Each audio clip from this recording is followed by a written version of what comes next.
Good evening, ladies and gentlemen, and welcome to another edition of TBR. And I'm George Binns. And I got an email from the VA about urgent care, and it was a little confusing. So I raised the question with our guest, Dave Perinchief, who is the VSO, Veteran Service Officer for the City of Beverly.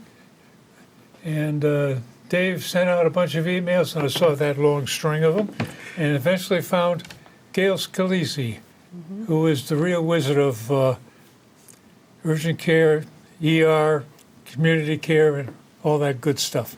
Correct. Well, welcome, guys. Thanks for coming down. Thank you. So I guess the question comes down to is a veteran has a problem, and ideally go to the VA hospital. Mm-hmm. Well, the nearest one to us right now is Bedford. It's 40 miles away, and traffic, it's an hour and a half. You need emergency care, and it's a trip to West Roxbury, which is technically within the 40-mile circle for here. But trying to get there at anything less than an hour and a half, especially in traffic time. So it's a challenge. So I guess there is an urgent need or an emergency. There are local facilities. So how does the veteran get access to these? So you would first decide if you need urgent care or do you need emergency care. So urgent care would be a cold, a rash, you're not feeling well, but it doesn't quite rise to that ER, shortness of breath, chest pain, you've broken your leg and you can't walk. Yeah. Most people can kind of feel that out.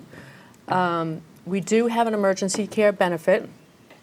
This iteration of the benefit has been in place for about 3.5 years or so. And they've really tried to make it as simple as possible for veterans. There is 2 instances for emergency care. One is if your VA provider sends you out from Bedford or Lynn or Gloucester or Haverhill. Internally, that provider will put a consult in. We will process it and send an authorization to the hospital that you went to. Yeah. Excuse me. The other instance is when you might want to self-present. You have chest pain, we don't want you to drive to Bedford. We want you to go to the nearest emergency room. So if you live in Beverly, maybe go to Beverly Hospital. And we have a national Office of Community Care phone number. It's open 24 hours. We call it the 72-hour line because really the criteria for having care in the community authorized for emergency care is to call this number within 72 hours. Yeah. And the number, I know we have the handouts, but it's 844-724-7842. And a nice nurse will answer the phone. They'll want to know some basic information, your name, your last 4, where did you present, what was the reason you presented, are they admitting you? Or you might, because you have 72 hours, you might call after you get home. Let's say you presented, they fixed you up, they ruled out any bad things happening, you go home. Oh, let me call the national number. So the national team will send over an authorization to that community hospital. So you should not get a bill as long as you've notified this national team. Now I say shouldn't, but a lot of times there's communication issues or the community provider isn't aware of how to bill correctly, and then you can always call.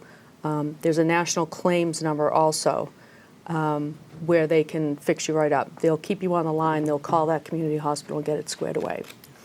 Well, I've made the trip many times, so I know what you're talking about. And I learned about it the hard way because I didn't know about the Magic 800 number. But one of the other ingredients that I think found extremely helpful is just dial up Bedford and ask to talk to a triage nurse. Absolutely. And you can describe your condition, what's going on. Mm-hmm. And I've gotten some very good advice from them. And many times it's go straight to ER, do not pass go, do not collect $200, go straight. And I also have to put in a plug, I guess, for the Beverly Fire Department. It's their 911 number because I've had several incidents, mostly with my wife, that you dial 911, and one time I was literally still on the phone talking to 911. There's a cop standing right next to me. They're quick. They are quick. So, I mean, there are ways to get quick care if you really need it. Right. Right. And George, that brings up a good point regarding if you need to call an ambulance. yeah, So obviously, if you're having chest pain, you're feeling some sort of weakness, your vision is off, we really don't want you to drive. You shouldn't drive. true. It's best to call 911. And I know a lot of folks are scared about getting that big emergency room bill. What I can say is that if you notify National VA and then you receive an emergency bill, typically they ask you, how did you get to the hospital? Yeah. Did you call 911? Did a friend take you? Did you drive? So it'll be kind of logged in there. The ambulance company won't know that you're a veteran or that you've called this notification line. But when you get that bill, you can send it to the local VA. Yeah. They'll see that you notified the national line, and they'll take care of that emergency room ambulance bill. We should probably clarify local VA. So you're talking about the local VA hospital. Correct. One of the issues that we run into is that because I'm the VSO, people automatically assume I'm the VA, Yeah. and we will assist with getting it to the right people, liaisoning with patient advocacy, getting it through their channels because we have the fax machine and obviously direct email, so that way people don't have to pay for a fax, and it's, my office is right next to the hospital. But people do need to understand to differentiate between local VSO, local VA, and then big VA, which is these 1-800 numbers. Yeah. Right. Get to Right. the national organization. Yeah. And another thing that has worked for me is because I'm in the VA medical system, I got a card. And several times I've walked into Beverly Hospital and said, I got a problem, and they're going to say, how are you going to pay for it? And I've just flashed my card. And that's why I never knew about this 800 number, because apparently They're calling the on your hospital behalf. would call that number and get authorization. Beverly Hospital is very good about that. When we've had discussions with them and their nurse case manager and their outreach, like they're pretty up to speed on getting the information to Bedford and reaching out and contacting. We get one that slips through the cracks, but that could be a visiting nurse or a shift change issue. But in terms of their general SOP and their operating procedures, they're right on point at Beverly Hospital for most of the vets. Right. And we tried to make a concerted effort when this plan went into effect several years ago. I actually wrote a letter to all of our ERs in the Bedford catchment area. Yeah. So from, say, Waltham all the way up to southern New Hampshire and out to probably Emerson and beyond, to let them know that anyone can use this number. It doesn't have to be the veteran. The veteran might be in the hospital not feeling well and they're not going to Yeah. call. Yeah. It can be a family member, it can be a friend, it can be the hospital itself. Yeah. So a lot of times the hospital will call if you let them know that you're a veteran. So maybe we should talk about, is there limits? That's going to be a question a lot of veterans have. So let's say you're a priority group, if you're priority group 1, most things are always covered. But let's say you're a lower priority group, no disabilities, but you're enrolled in the VA healthcare system. Yeah. There is no limit on emergency care.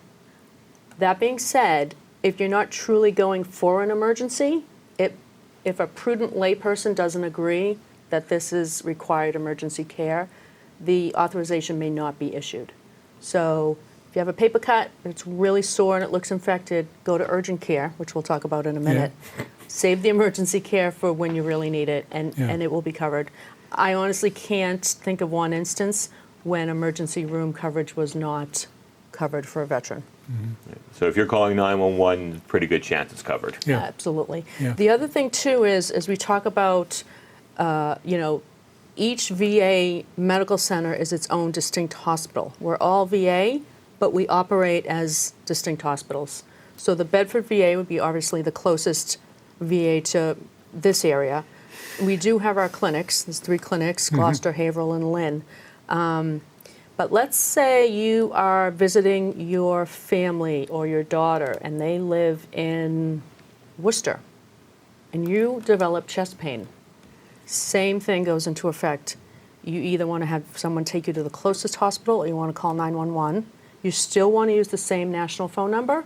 What it's going to do is they will notify the closest VA. So in that case, it wouldn't be Bedford. It would be Worcester or Northampton, since there's a clinic in Worcester and they belong to the Northampton VA. And this calling this number does two things. It not only starts that authorization process, but it also alerts the closest VA facility that you're in the hospital and there might be some discharge care needs, and one of our nurses will actually reach out to that hospital and get an update on you and see if there's anything we can help with. Yeah. So you raised the other question of urgent care. Mm-hmm. So the paper cut got infected. Yes. So how is that different than emergency care as far as what you have to do? So there's no consult needed or no referral, no authorization needed for urgent care use. The urgent care provider does have to be in network, but as you mentioned earlier, the best thing to do is call the main campus, call the Bedford VA 24 hours. We have administrative officers who are there all night and answer the phone. Everyone's trained on how to go on va.gov/locator, which a veteran could do themselves, find out urgent care, community, and pick the urgent care that's closest to you. Mm-hmm. The important thing with urgent care is it's kind of veteran-driven. You have to let them know that you're a veteran. If you have a card, even better. Yeah. The responsibility of that urgent care in-network provider is they have a number, a national number, that they need to call to verify that you're eligible for this benefit. And how does a veteran become eligible for the benefit? If you've gotten VA care or VA authorized community care within the last 12 months, you're eligible. That's really all it is. You asked a good question about, is there a limit? With urgent care, there is a limit because we can't have it turning into someone's primary care provider since it's right down the street from you and they're open 8 to 8. It's really easy to go to. Yeah. So from your fourth visit on, there will be a copay. And it does go by priority group. So if you typically get a copay for VA care, you'll get a copay for urgent care also. So what are these priority groups, just to clarify that? All right, so priority groups are 1 through 8, and there's certain criteria. So if you are a veteran, let's say you're a Purple Heart recipient, you're going to fall into one of the top priority groups. I think it's a 1A. So from there, so your percentage, your service-connected percentage, the higher up your percentage goes, the higher up your priority group goes. It's essentially disability-based. Yeah. Then they have, so like let's say you're a veteran, you served in Vietnam, you have no disabilities, you never got hurt, nothing happened, but then all of a sudden you develop one of the cancers, which is related to Agent Orange. Mm-hmm. And active cancer automatically jumps you into priority group 1 until treatment is completed. Then the VA will reassess, and then your priority group will adjust based off your percentage. Yeah. I've had people come in like, oh, well, they took me from 100% to 10%. You had cancer, you don't have cancer. Yeah. Do you want the cancer back? Because that's how you get your 100% back. Yeah. But that's how your priority groups can shift and change. Then there's priority groups for homeless veterans, low-income veterans. Again, each priority group comes with its own caveat. So, but with that, this is why we're always pushing, do a VA claim, get registered in the system, make sure your financials are up to date, make sure you do the means test with them every year, because as financials change, as the pay scales changes, inflation, and all that changes, your priority group can fluctuate. And that can be the difference between, oh, you don't have a copay or you have a copay. Yeah. So if you're talking money, it's your job to make sure that you're not wasting the money. We should probably bring up out of state. So let's say I'm visiting a friend in Florida. Mm-hmm. VA, Florida's got a pretty large VA system. They got a lot of veterans down there. Right. I'm assuming that we can tell everybody it's the same exact rules. Thing. Yep. National benefit program.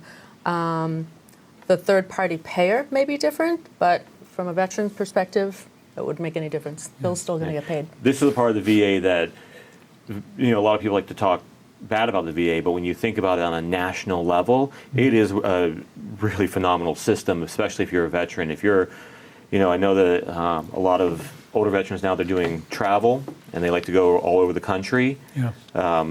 I guess a big thing right now is RV travel all over the U.S. for veterans, and being able to pop into any VA if you have a problem Yeah. simplifies it, which would segue into private health insurance, we should probably address. The VA has the right to bill private health insurance if you have it, correct? Correct. Yeah. Right. So because we're not an insurer ourselves, we're still looking for funds for the care that's provided. Yeah. So they will bill your insurance.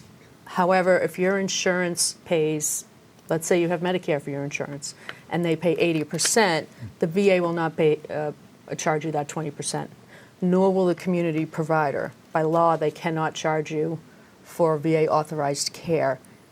So it's that's typically how that works. Yeah. I only bring this up because I had a shoulder injury in service. I needed an MRI. The VA billed my Blue Cross Blue Shield, who then came back and said I had a copay. But then I went back to the VA, and the VA goes, "Oh, we made a mistake. Your service connected for this issue. Yeah. This is your bill," and then they wiped the bill. But sticker shock when you're being told, "Oh, the VA will take care of it," then you get that. So that's another thing that veterans need to understand, is that if you are able to provide your own health insurance, that's the whole point of health insurance. Yeah. And it gets to be very complicated. You and I have played this game a couple of times. Yes. What are they doing to me now, routine? And I think as we were discussing before. George put me through the ringer when I was trying to solve his problems. Yeah. And we were talking before the show, like, I ended up in a rehab. And they said, okay, you got to go visit your doctor. Okay. So they called us a chair, a car chair, come and get you and take me over. And I got a bill for it. Well, they didn't tell you that neither VA nor Medicare covers the cost of going from rehab to a doctor's office. You know, and these surprises, I think this is what it gets to the point you were making earlier, that people start bad-mouthing the VA system. It isn't so much that the system is bad, it's just, what, I didn't expect that, or I didn't know about that. Right. So it gets to be complicated. So from my experience right now with the VA, and I know with Jamaica Plains, West Roxbury, Bedford, there's a concerted effort to ensure that people understand this is what you're financially responsible for before they even get into anything more detailed. Yeah. In terms of outside providers and stuff, that's something where, again, the veteran has to get out. We spoke about this with the frame of mind upon leaving service, or if you were a lifer, you have to break that concept of, oh, they'll just do what I'm told, and you have to ask questions. You have to be your advocate. Yeah. It's, if you don't ask, they're not obligated to tell unless there's a legislation change that says, if you're about to get in the ambulance has to tell you this is going to cost you $700. Yeah. Right. So. Yeah. And everything the VA does, everything we roll out is based on Congress, Yeah. right? 95%. And there's no kind of one fits all. Every case is different. Yeah. So we also get into the issue you bring up that, okay, you have to have a certain procedure. Well, Bedford doesn't do that procedure. So now you get into, well, you go on the local community Right. and find a facility that will do that procedure. So that's your basic VA authorized care in the community. I think we'll need a whole other session for that. We could do an entire another session on that. Yeah. But I can give it to you in a nutshell. Yeah. There's certain criteria. So this is separate from emergency room care, separate from urgent Yeah. care benefit. But yes, if the VA, so the whole 40-mile rule that you mentioned earlier, Yeah. that's gone now. Now it's drive time and it's access. The VA says, we're going to provide you with the care you need within a 28-day appointment period and a 60-minute drive time, right? Because miles in the city is different from miles in the in the burbs. Especially the Texas guys, because I've had a few of my friends who are in Texas, and I was like, how far was your VA appointment? 4 hours. It's like, what? They're like, well, we're still in our county. I was like, God. Right. Oh, yeah. Right. I spent time at Fort Hood for a while. I know what you mean. It's huge. So we have those are two of the criteria. If we can't provide that, So let's say you live in Beverly and West Roxbury offers what you need. If that's 50 minutes away, drive time, then it's considered that we're able to offer you the service. But there's a lot of services we can't. Maternity care, for example. We don't have that at the VA. Yeah. So that's something we would provide in the community. So that's the two criteria. There's another criteria called best medical interest. So we have oncology care out of the Boston VA, Jamaica Plain, and West Roxbury. But let's say a veteran has a really kind of rare cancer. He's evaluated by Boston, but the specialists feel like you'd be much better suited to go see Dana-Farber, where they're experts in this type of rare cancer. Then even though we can see you at Boston within drive time and within access, there might be a reason that it would be clinically indicated for you to be seen in the community. Another criteria is if your residence is in the state of New Hampshire.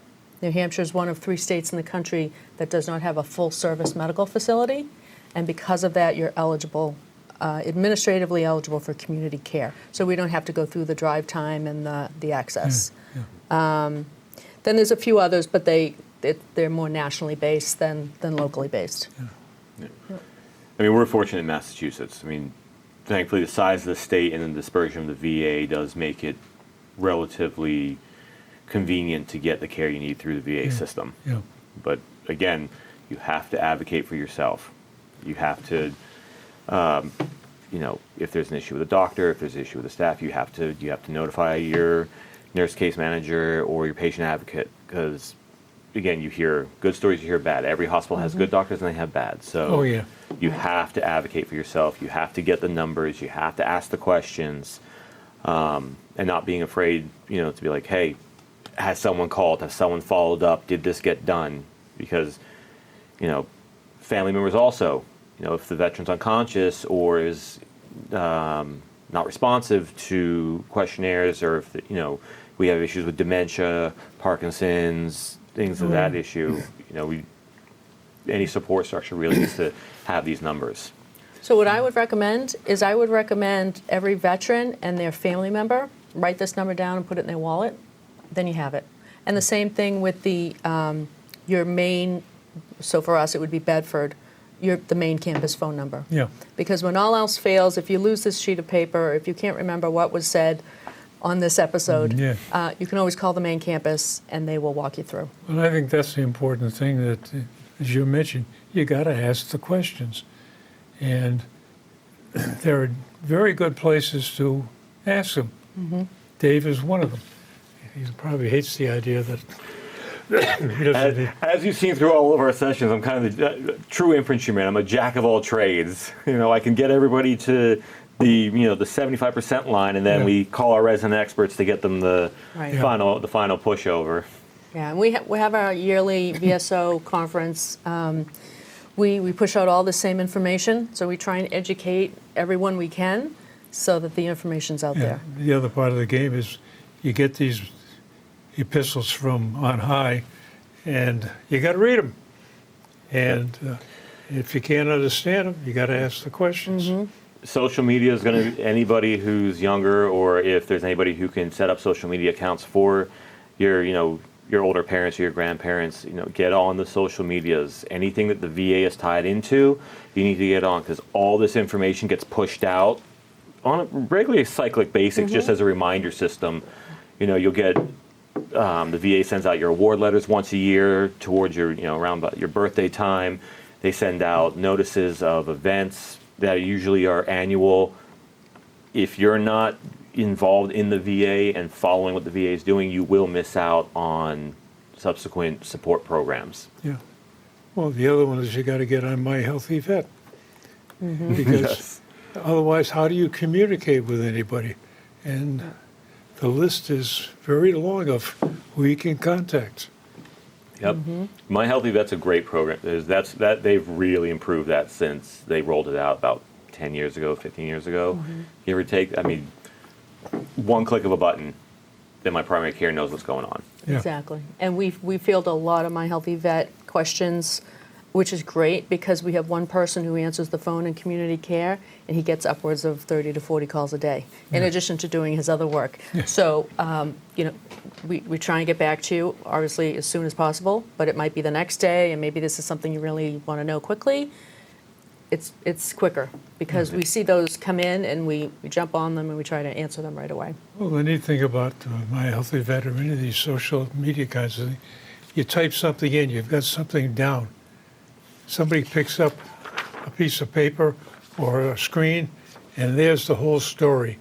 And you're not mumbling on the phone with, what'd you say and how come and Yep. what do you really mean by that? Right. It's, And the So- other good thing, too, is I know no one, especially veterans, are not fans of getting bounced around. Oop, sorry, wrong department. I'm not sure why they transferred you here. I have, That still happens. Oh, yeah. So if you send a message, if you're comfortable with typing the message and it's not the right department, we just forward it over to Yeah. the right department. Yep. so the system works if you work with it. Yeah, that's the big one. Don't fight the system. Roll with it. Yeah. You know, it's just like the military. Don't try and go against the grain in the military. You're gonna get run over. Yeah. The VA works very well if you learn the process. Yeah. And you just have to work at it. That's all there's to it. Yeah. And one of the things I picked up recently is they were asking the question, why do women last longer than men? And they go through a bunch of things about why the difference is. And one of the things that came down to, if a woman gets a hangnail, she's going to go do something about it right away. And a guy gets one, he says, oh, yeah, that thing, I'll wonder about it later. And they just don't take care of it. And it eventually becomes a problem. And, well, thanks again for joining us today. I appreciate your help. My pleasure. And I'm quite certain we'll get some more questions, and I know who to forward them to. Yep. Yep. And ladies and gentlemen, thank you very much for joining us this evening. And if you have any questions, my email address is at the end of the credits. And if you've got some comments you want to make, there's room for you here at the table. And thanks again, and stay tuned. We'll be back.